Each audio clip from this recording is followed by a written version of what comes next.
Ça, c'est un douloureux problème personnel.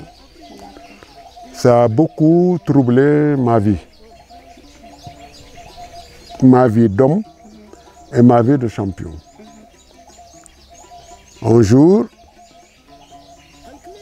j'ai été arrêté par l'armée sénégalaise au pont de Niambalang, battu, torturé, attaché comme un porc, tiré vers le soleil.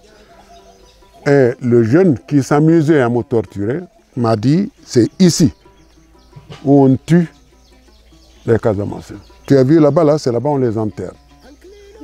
À 18 h, quand on va arrêter la circulation entre Ziguinchor et Oussouye, on va te donner une pelle, tu vas aller creuser ta tombe, on te fera asseoir là-dedans, pang, et tu es mort.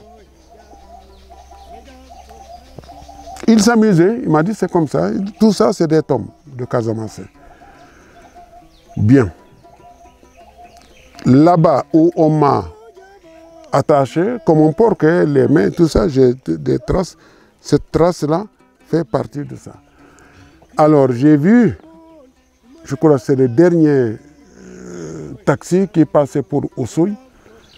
La personne que j'ai connue a vu que j'étais en danger. Je lui ai fait des signes et il a compris qu'effectivement j'étais en danger. Parce que j'ai levé mes mains, il a vu que j'étais attaché, l'épée, il a vu. Et je lui ai donné un message. Va dire au préfet que je suis là, que si je meurs, il en est responsable parce que c'est l'armée. Bien. Après, on a dépêché le taxi, il est parti, effectivement, il a fait la commission. Et il est allé voir le préfet pour lui dire attention, un problème en Kilindiabon est arrêté au pont de Niambalang. C'était en quelle année? En 98. Oui, 98-99. Donc, l'information est passée chez le préfet. Il appelle la compagnie qui était au camp de Niambalang.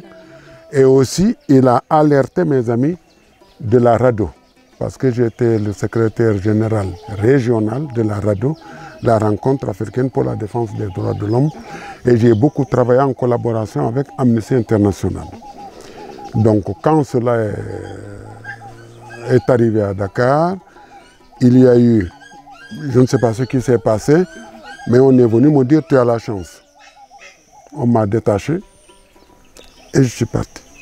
C'est après que j'ai compris que le préfet a réagi, mais surtout des amis qui m'avaient vu ont alerté la RADDHO à Dakar, qui est intervenu au niveau de l'armée, de l'état-major général, et on a dit laissez Kilindiabon tranquille. Donc je suis parti. Quand la presse en a parlé, mes amis d'Amnesty International ont compris que j'étais en danger au Sénégal. Et c'est eux qui m'ont dit nous allons te faire quitter le Sénégal parce qu'on ne veut pas te perdre. Et voilà comment Amnesty International m'a donné l'invitation d'aller en France. Et une fois arrivé là-bas, on m'a dit tu ne retournes plus au Sénégal, on n'a pas envie de te perdre. Tu vas demander le statut de réfugié politique et tu l'auras. Et voilà comment j'ai effectivement fait. Et j'avais droit à un regroupement familial. Et voilà comment ma femme et mes enfants de moins de 18 ans m'ont rejoint en France, d'où je vis depuis maintenant 26 ans. Mais je n'en vois personne. Chaque homme a son destin. Hein.